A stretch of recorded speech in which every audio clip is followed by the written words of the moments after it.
satu cara bekerjasama untuk memperbaiki keadaan negara berkaitan pandemik COVID-19.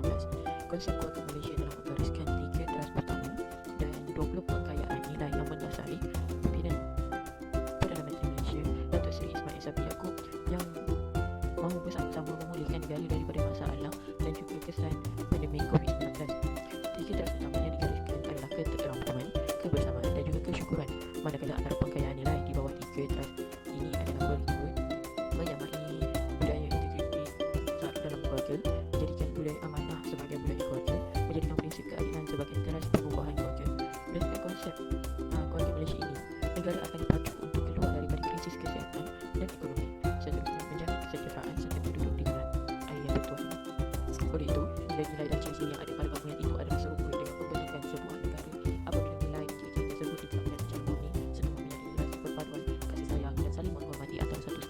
Seterusnya saya akan kongsikan kepada semua maksud jata negara. Kalau ditanya apa itu jata negara, selalunya orang akan kata itu logo negara ataupun identiti negara. Betul, tapi sebenarnya secara formal kita perlu tahu bahawa jata negara itu adalah lambang rasmi negara. Ia telah didirikan dan diwartakan oleh Raja-Raja Melayu pada tahun 1952. Rakyat Malaysia mengenali jata negara sebagai salah satu identiti kebangsaan negara Malaysia di samping cara bilang dan juga lagu kebangsaan iaitu negaraku. Oleh itu, jata negara juga merupakan lambang keagungan negara. Antara yang kita boleh lihat, ia dapat dilihat di bangunan-bangunan rasmi ataupun pejabat-pejabat kerajaan, logo tu. Selain itu, ia juga biasa digunakan dalam semua urusan rasmi dan dokumen penting negara. Contohnya, penggunaan jata negara boleh dilihat pada muka hadapan pasport Malaysia. Ia boleh dilihat pada kad pengenalan, lesen dan sijil kelahiran yang merupakan simbol negara kita. Bukan itu sahaja, jata negara juga boleh dilihat pada monumen penting seperti di Kuala. Untuk mengetahui semua pemberian warna dan juga elemen dalam jatan ini bukanlah semata-mata. Ia mempunyai makna yang tersendiri. Sekarang saya akan kongsikan setiap maksud daripada semua elemen dan juga warna.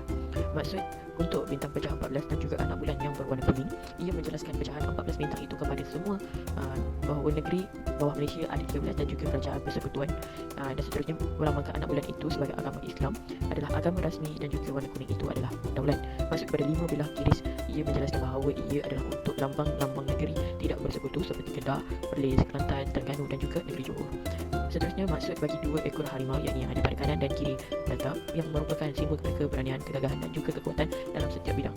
Maksud imej pokok Melaka dan juga pokok Pinang bersama Jambatan Pulau Pinang yang mewakili negeri yang pernah menjadi sebahagian daripada negeri-negeri Selat pada satu ketika dahulu. Maksud bagi 4 jalur warna merah, hitam, putih dan juga kuning mewakili negeri-negeri Melayu bersekutu, iaitu hitam dan putih mewakili negeri Pahang, merah dan kuning mewakili negeri Selangor, manakala hitam, putih dan juga kuning negeri Perak, dan merah, hitam dan juga kuning mewakili negeri Sembilan. Bagi maksud jogan kata bersekutu bertambah mutu, ia ditulis dalam tulisan Jawi pada sebelah kanan dan Romi pada sebelah kiri. Warna kuning yang terdapat pada awal awan itu melambangkan sistem beraja dan juga warna diraja. Maksud 3 kotak bahagian bawah perisai menunjukkan Jatah, Sabah dan juga Sarawak, yang mana ia menjelaskan bahawa negeri-negeri tersebut. Dan akhir sekali, bunga raya itu menandakan adalah bunga kebangsaan. Dalam saya contohnya, saya akan teruskan pembentangan grup kita, iaitu kepentingan jatah negara. Jatah negara merupakan sebuah yang dapat mengidentifikasikan sesuatu negara itu dalam mencapai kemerdekaan dan pada penjajahannya. Dan sehingga kita dapat melihat jatah negara dijaga sebagai sumber kerajaan kita dan dibahas sebagai yang sendiri dalam permanent parlimen. Ada kegunaan penting bagi jatah negara ialah simbol utama pada kulit posko kita semua, yang merupakan dokumen yang mesti digunakan di peringkat antarabangsa untuk mengetahui seseorang itu berasal dari negara mana. Dengan ini, saya bersedia untuk mengungkapkan isi pertama mengenai kepentingan jatah negara kepada kita semua. Ia juga berfungsi sebagai lambang identiti negara. Yang apa dibentangkan oleh Alina tadi, jatah negara memang membawa makna yang besar kepada negara kita dan menunjukkan berbagai ciri-ciri yang ada pada negara kita. Antaranya termasuklah bintang pecahan 14, bintang dengan bulan, 5 bilah keris, imej pokok Pinang dan Jambatan Pulau Pinang, imej pokok Melaka, 4 jalur yang berwarna merah, hitam, putih dan kuning. Di bahagian lambang negara sebelah bawah, iaitu Jatah Sabah, negara lain, Jatah Sarawak. Slogan rasmi bersekutu bertambah mutu dan juga amat kuning. Yang itu, jatah negara berfungsi sebagai lambang kepada negara kita. Slogan rasmi kita, bersekutu bertambah mutu. Inilah moto pesan yang tersenarai pada jatah negara. Menurut kepada Kementerian Bahasa dan Pusaka Edisi keempat, bersekutu didefinisikan pergabungan antara satu dengan yang lain supaya lebih kuat bersama dan lain. Dalam konteks negara kita pula, bersekutu adalah keberagaman etnik dan ras menjadi sebuah gabungan untuk membentuk sebuah negara itu sendiri. Seruan kepada setiap nilai Malaysia untuk bermuafakat daripada jokan kata pada jatah negara. Setiap bermuafakat penting untuk membentuk negara yang berpaduan. Walaupun terdapat masyarakat masing-masing di Malaysia terdiri daripada orang Melayu, Cina, India, orang asli, dan banyak lagi orang bumi putra yang tinggal di Sabah dan Sarawak. Walau bagaimanapun, setiap negara mempunyai cara pemerintahan dan mereka sendiri. Namun, negeri-negeri di Malaysia berupaya disatukan di bawah sebuah persekutuan.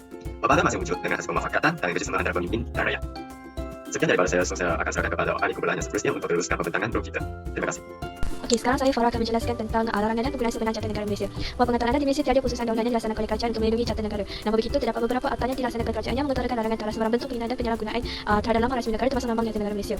Salah satu akta tersebut ialah Akta Pasal 1 Peraturan Lambang dan Nama Mencegah Penggunaan Tidak Wajar sampai 3. Berdasarkan akta ini, terdapat larangan yang dinyatakan di dalam Seksyen 3/1 Akta Pasal 1 yang menyatakan walaupun apapun jua undang-undang yang berkuasa, tiada seorang pun yang dibenarkan kecuali dengan kebenaran bertulis menteri menggunakan nama atau lambang rasmi negara, tidak kira sama ada ianya tiruan maupun serupa dengannya atas tujuan perdagangan, perniagaan atau profesion. Bukan itu saja, terdapat juga larangan yang dinyatakan di dalam Seksyen 3/2 Akta Pasal 1 yang memperuntukkan larangan terhadap penggunaan maksud-maksud dan lambang rasmi negara atas tujuan perniagaan, serta penjualan fotografi, lukisan dan gambarnya di Petang Agung dan gambar Raja Permaisuri Agong. Mana-mana individu yang didapati bersalah kerana telah melanggar Seksyen 3 ini akan dikenakan hukuman di bawah Seksyen 5 Akta Pasal 4 Akta Lambang dan Nama Mencegah Penggunaan Tidak Wajar 1963. Berdasarkan Seksyen 5 Akta Pasal 4 ini, mana-mana orang yang didapati bersalah kerana telah melanggar Seksyen 3 akan disabitkan hukuman tidak melebihi RM1,000.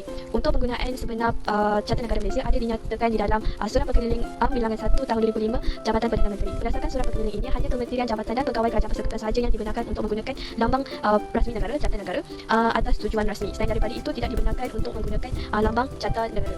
Seterusnya, bagi situasi di mana pegawai-pegawai kerajaan persekutuan yang ingin menggunakan lambang rasmi negara, mereka haruslah mendapatkan persetujuan daripada Timbalan Ketua Setiausaha Jabatan Perdana Menteri. Jika mereka mendapat kebenaran daripada Timbalan Ketua Setiausaha Jabatan Perdana Menteri, maka kesemua kos yang ditanggung untuk menggunakan lambang tersebut haruslah ditanggung oleh sepenuhnya oleh pegawai tersebut. Okey, itu sahaja berkenaan dengan larangan dan penggunaan sebenar Jata Negara Malaysia. Ingin menceritakan isu yang berkaitan dengan Jata Negara. Sebelum ini, kita hanya pernah mendengar isu yang berkaitan dengan calon gemilang, iaitu setengah pihak ataupun individu mengibarkan bendera tersebut secara terbalik. Tetapi pada tahun 2020 berlaku isu hangat yang berkaitan dengan Jata Negara. Isu ini telah berlaku pada Jun 2020, iaitu sebuah buku yang bertajuk Rebirth, Reformasi, Resistance and Hope in New Malaysia. Buku ini telah diterbitkan oleh Ken Wong. Beliau telah menukarkan rupa bentuk asal Jata Negara dengan memaparkan gambar seorang kanak-kanak yang bergogil di atas bulan dan bintang serta imej 2 ekor harimau yang telah diubah suai serta menambah seekor buaya di bahagian bawah yang biasanya serta coran kata bersekutu bertambah mutu. Gambar itu telah menjadi muka hadapan buku tersebut. Sebagai rakyat Malaysia, kita mestilah menghormati lambang rasmi negara kita sebagai tanda bukti setia kepada negara. Golongan yang menjatuhkan martabat ataupun imej negara ini tidak layak dianggap sebagai warga negara kerana mereka tidak menghormati perjuangan orang dahulu untuk menuntut kedaulatan negara. Saya juga ada menyertakan gambar Jata Negara yang asal dengan Jata Negara yang telah diubah suai.